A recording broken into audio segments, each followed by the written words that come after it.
So, today we're going to be talking about Studio Series 54, Movie 1, Megatron. Now, we're going to get into his accessory. So, for Megatron's accessories, or accessory, it is his mace that he had in the movie. It can come apart right here, but I don't know why you would do that. But it does simply just tab into his arm here. You just want to flip in his hand, and there is this rectangular peg, and it goes into that slot right there. And it just simply goes in there if it wants to go in, and now he can just, swing it around. Maybe like beat up Starscream or something. So let's get into his articulation. So Megatron's articulation consists of having a ball joint at the head, which he can look quite far up, and is at a double hinge, so it can kind of like go down like that, or it can just, extend up so he can just look up very far up. But it can do a full 360, and he can look down that far, and he can look up that far. Now let's just get the head right back, and his arms can do full 360 all the way around. His arms can go out that far. He has a kind of a 90-degree bend. It looks like more than 90 to me. His hands can kind of curl in, but that's more for transformation. He does have a bicep swivel. No waist, but that's due to the transformation. His legs can kick out that far, and they can go up quite a bit if you work around all the kibble. Well, not really kibble, but just like the mold. And his legs can go quite far back. He does have a very deep knee bend, so that's more than just 90. He has ankle tiltage, and his foot can go up, it can go down, and the back of the heel can move back and like down and up, pretty much. Let's get him standing, if he will stand. Now let's get into size comparisons for Megatron here. So for size comparison, here we have his Air Commander Starscream, and I think they size up pretty well. Here we have Coronation Starscream, Revenge of the Fallen Sideways, Rise of the Beast Battle Trap, and my previous review, our mascot for this channel, Siege Soundwave, or I guess sort of Legacy Soundwave. I explain it more in his video, so you can check that out if you want to. Now we're going to get into his transformation. And in the movie, he kind of turns into, kind of looks like nothing with wings, but people have mixed opinions about it. So first you want to straighten him out if you have him in a pose like I do. And you want to take the arms and you want to curl the hands in all the way until you kind of see, I guess, just pointer finger or something. And then you want to take these shoulders and you want to unclip them, and you want to rotate all them down until it clicks in one more time.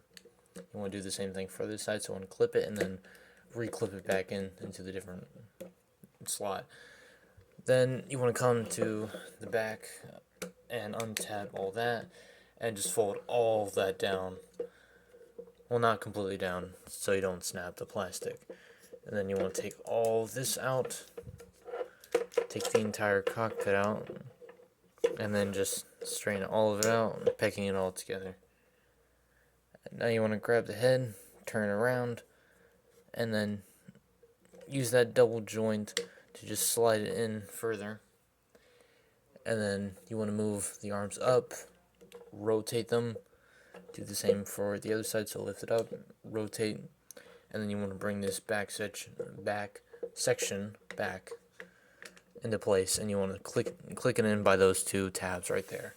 So you should be having something looking like this. Then you want to come to the legs, untab these, and then you want to pull all of this out and just straighten it out like that. Then you want to take that back part, or I guess the top part, and then you want to start just unfolding all these, and then you want to come to this piece here.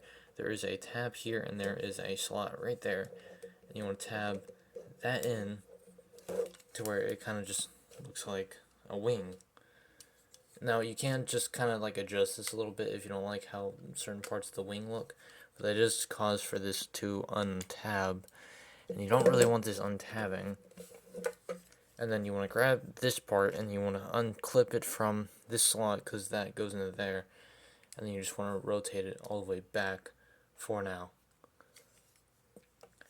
Then you just want to do everything on the other side. So after doing the other side, you should be having something that looks quite cursed and casually just wants to fall over, but we're not done with the transformation yet. But yeah, once you do the other wing exactly how you do this wing, because they're symmetrical, then you want to collapse the heel onto the foot while moving the foot down slightly. And then you want to take these pegs right here, and there is a slot right there that's going to go into that groove. So you want to lift this part up, and this part right here will line up with that tab. You want to slot that in, and then you want to grab the back of the heel here. There is a hole right here, and there's a tab right there, and you just want to move that in and tab that in. And then you want to rotate this side, and you want to do the exact same thing, but you want to move these back to make the tail fin. So you want to tab that in, and then you want to take the heel and tab it into that slot, while also keeping that other part into that tab, which can be a bit fiddly sometimes, so be cautious. Because you just want to take your time with this transformation, and just really be gentle with it. And you want to tab these two tail fins together, and there is a slight tab to them on the inside, and there is a gap where I guess they will kind of hook onto, but it's not exactly the most stable thing. So you just want to straighten out the arms, make sure that the nose cone is straight, and there you have Megatron in his alt mode, and it's pretty huge. It takes up most of my table, or a good chunk of it. But let's try and do a size comparison with him. Here we have Legacy Bulkhead, one of my most popular videos, if you've seen it. Here we have one of my best posing figures, Jaxus. Here we have Rise of the Beast Studio Series, Bumblebee. From Rise of the Beast, of course. Because, you know, Camaro and off-road and everything. And here he is with our mascot, Soundwave. Or Siege Soundwave, or Legacy. However you want to put it. I explain it more in that video. I've already said it once for the previous size comparison, but here it is again. Just in case we need it. Since we have quite a bit more time here, we can talk about his alt mode. And yes, if you can see, it's like quite shiny, because I did get a premium type of this figure, and it's kind of like a knockoff of the figure, but it's still good, and he does have, you know, die cast in his feet, and I am using someone's cold touch technique from Javi the Hong, so you can go check him out as well, because he does use his cold touch technique, and it is, as true as he says, it is cold to the touch. It is very. It's not extremely cold, but it's there. He does have some detail. Most of it is from the rollout mode, like on the arms and the legs here. The nose cone is new here, and then these wings were obviously in these legs, and then the whole tail fin. Here is a look from the other side. The really only real growth for this figure is, it's not that he doesn't have a waist swivel. It's just that these wings here don't really have a place to tab in, because normally they would rotate back and clip into the leg here at that peg part there, but once you rotate them, there's not really any place to tab them in unless you want to like angle them down and just rest them up against these arms, but there is no designated slot to peg the wings in, so they kind of just lay there freely. And he doesn't really have any landing gear, so it's kind of like, he kind of wobbles around such, so you kind of have to use the arms as kind of like stabilizers for it, so it actually wants to, you know, lay straight, and I'm am kind of struggling with it a little bit. But yeah, there is his alt mode in all of its glory, and it does look very similar to how it appeared in the movie. I mean, I'm not entirely sure if it's completely accurate, but based on like the wings and the front, not really sure about the whole middle, but it looks similar to how it looked in the movie. Unfortunately, his accessory doesn't like go anywhere. I mean, you could still tab it into like the arms here, so you could have that kind of thing going. So it's kind of like he deployed like some kind of anchor or something at Optimus. But uh, yeah, I mean that's pretty much everything about this figure for quite some time. Ever since Christmas and everything, I did post a picture with him with quite a like basically the rest of everything that I got for Christmas that year.